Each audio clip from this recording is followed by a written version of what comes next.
Hey guys, I'm back yet again with another how to VATSIM video. So, like I mentioned in the last episode, uh, this episode will kind of just be going over Airspace, what it is, and the different requirements to operate within the different types. Uh, so at College Station here, or Easterwood field, it's a Class D field, so the main and really only requirement you have to operate within it is two-way communication with the active controllers. But here's the little caveat. So say we call Houston approach, November 1418, Mike, about 8 miles to the west of Easterwood, uh, one uh, 1,500, and they respond with aircraft calling Houston Center standby, and or some kind of variant of that. So unfortunately, that doesn't count as establishing valid two-way communication. So until uh, they respond with our call sign as well, we legally have to remain clear of the Easterwood class Delta uh, until we establish two-way communication. So, uh, so that's really the only requirement there. Then once we've met that, then we're uh, cleared to operate within the class Delta. So very simple there. Then I'm just gonna point this out. So north, kind of due north of Easter, what is uh, Collier Field. So that's a Class E field. There, there's really no requirements to operate with, and it is highly uh, suggested that and encouraged that you do make your traffic calls and advisory calls when you're on advisory, and that's mainly just so other pilots and aircraft in the surrounding area kind of know, hey, there's this aircraft that's operating around this field, and to and then it's up to them if they need to be really concerned about what you're doing or not, mainly just due to a safety standpoint, so you guys don't run into each other. But so that's really the only requirement there. So now if we go over to Austin, this is a class, a C field, so there are two requirements to operate within this airspace is a transponder code and two-way communication. But here here's a uh, little caveat here. So if say you're staying locally within the pattern at a class C, two-way communication and a transponder with mode C is really the only requirements there. But once you make it known to the controller that you want to depart the airspace, then they have to assign you a code or a transponder beacon code. And that's mainly just so uh, the overline radar controller basically has a full data block on you so they know who you are, how fast you're going, and how high you are. Because if you're not on the code, the only things we see as controllers is uh, is mainly just high how high you're porting that might not be how high you really are. So that's really the only things there. Then over at Houston, the uh, or for a Class B field, the requirements are the same. The last two had two-way communication and a Mode C transponder, but you also need a as a clearance to operate within the airspace, and then that's when uh, these altitudes in the airspace actually take effect. So in this area, the Class B only encompasses from 2,000 up to 10,000. So if you stay above 10 and or below 2, you don't really need clearance to operate there. But say you wanted to either climb above 2 or descend below 10, then you would need clearance to operate within the airspace. Keep in mind, this is from the VFR perspective. If you're IFR, you're automatically cleared to operate through uh, any airspace, really. So, uh, say, kind of just using, actually, where's hooks? Hooks.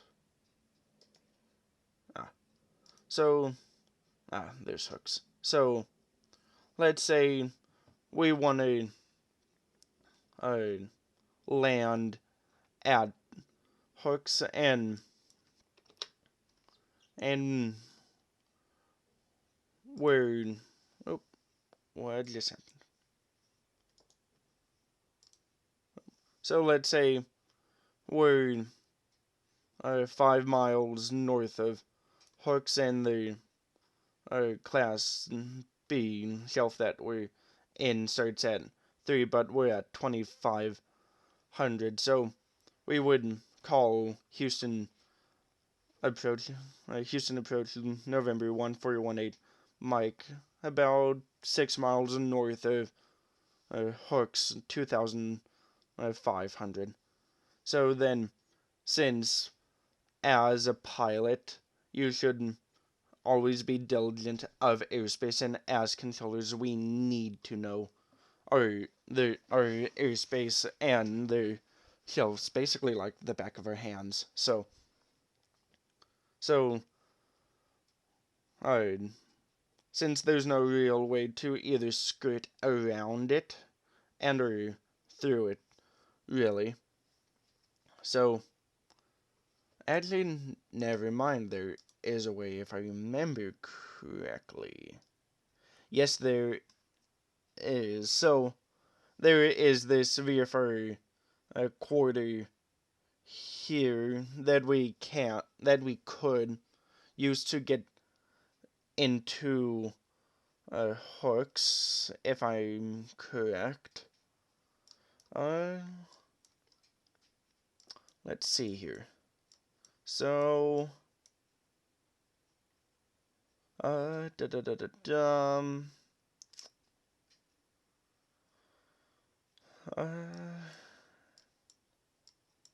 So let's see here. So, do I?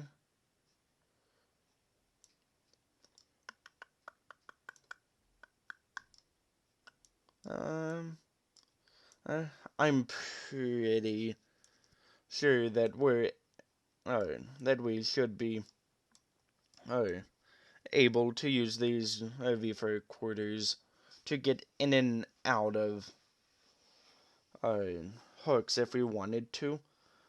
If you're from Houston, let me know down below if I'm correct on this, because I should be right, I think. So, uh, so going back to our example, Houston approach November 1418 Mike, 6 miles north of Hooks inbound. Then, alright, then, alright.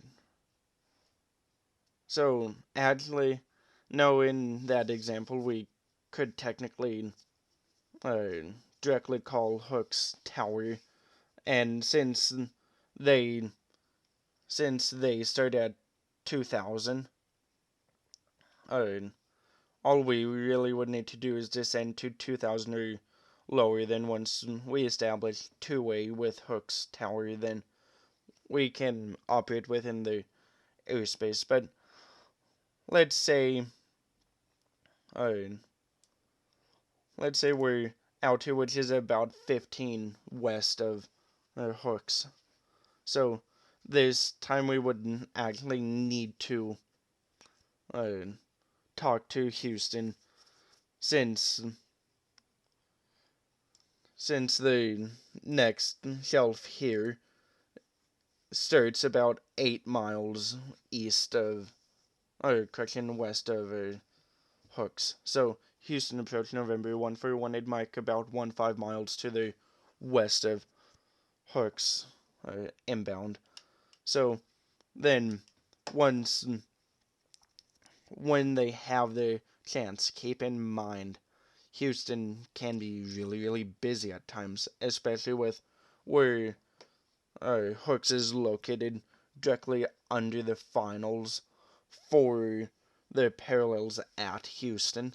So there's a lot of aircraft moving within that general area. So it might take some time for the controller to respond to you. So uh, November 1418 Mike Houston approach go ahead would be what they would respond with. Then as the pilot, uh, we would respond with 1418 Mike. We're inbound Hooks 2005. Uh, Actually, let's just say, for the sake of example, let's say we're at 4,500. So Houston approach November 1418 Mike 4,500, about 15 miles west of Hooks. Then, if they're able to, because really, VFR guys operating within the Bravo, we don't really have to clear you guys into it and give you guys a clearance to operate within the class Bravo if we physically can't do that most of the time due to workload. So, no, he knows. Sorry, but so November 1418, Mike Houston approach, or correction, uh, actually, never mind. I'm overthinking this, but November 1418, Mike Houston approach cleared into the Houston class Bravo, maintained VFR at or below 2,500. The Hooks altimeter 29097. So basically, that what that tells you as the pilot is, hey, you're clear to operate within the class B at or below 2,500. So that means, as controllers, we expect you to be no higher than 2,500. But uh, we can also say uh, uh, November 1418 Mike Houston approach VF uh, remain clear of the Houston class Bravo. So that basically means, hey, uh, remain clear of the airspace. So that means So that basically means, hey, we can still proceed to hooks, but we need to stay below 2,000. So, in other words, stay at 1,900 or below, basically, because as soon as we hit 2,000 and or higher, it's considered a Class Bravo violation, and you can't, even though on the network we don't simulate it, but IRL you can get in serious trouble for doing that, since it is controlled airspace and protected airspace. But another thing I want to point out, not all Class B air, uh, airspace looks the same. So over here at San Diego, you can tell just right off the bat, it's a lot more boxy looking than Houston does. And that's mainly just to or not compensate, but to manage and best serve their uh, airspace and the needs that the airspace might need. So, unlike Houston, where yes, you do have Houston Bush and Houston Hobby that are fairly close to each other, but you don't have any other fields or major fields that close to them. And when I say major fields, I mean either other class Bravo fields and or any kind of military fields as well. So if you look here at San Diego, just south or like right on the other side of the bay from San Diego, you have NAS North Island.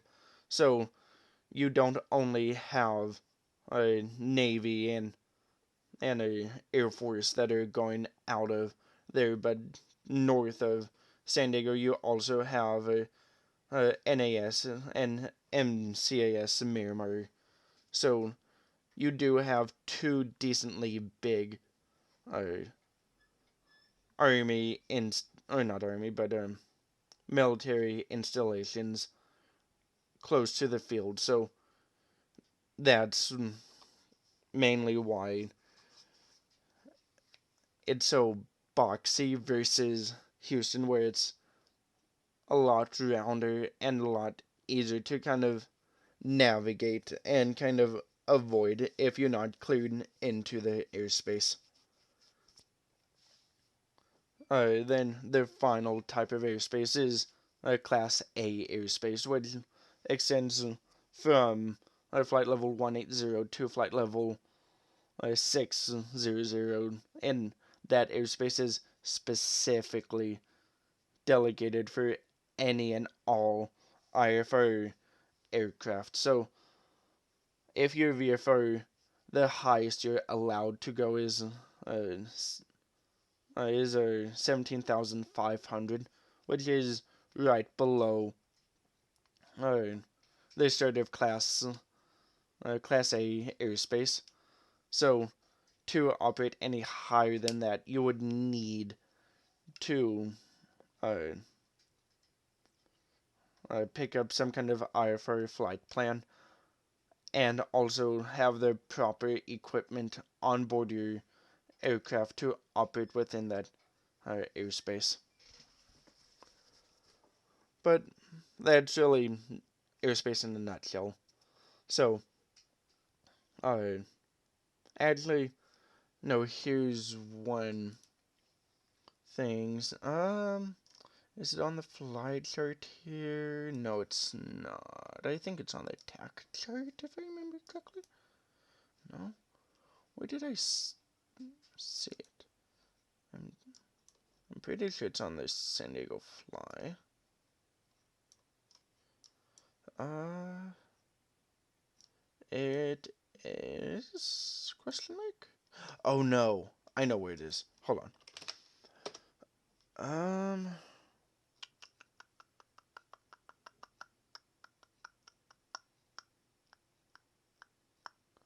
Oh no, won't show it on here, but I know it's on here. Okay, hold on. San Diego Beaver Quarter. So, uh, da da da da dum. I need to go here.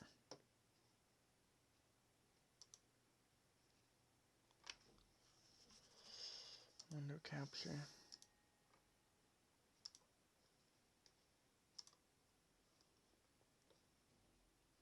Oh,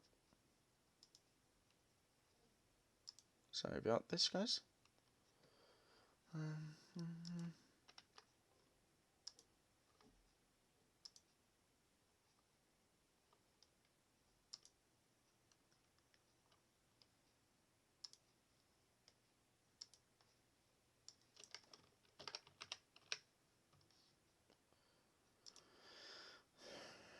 Um,